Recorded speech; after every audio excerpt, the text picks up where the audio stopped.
এমনি করে ওই সাহাবী ডাক দিয়ে বলে, মা গো মা, কেন গো নবীজির সাথে তুমি সাক্ষাৎ করবা? নবীজি আলোচনা করতেছে, যদি কিছু বলার থাকে গো মা তুমি আমার কাছে বলো গো মা। মা আমার কাছে বলতে পারো।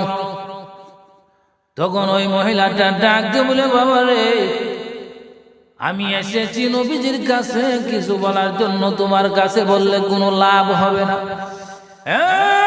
বাবা, তোমার কাছে বলতে পারবো, কিন্তু তুমি আমার কথাগুলা বুঝতে চাইবা না রে বাবা। মেহেরবানি করে আমাকে দিনের নবীজির সাথে একটু কথা বলতে দাও।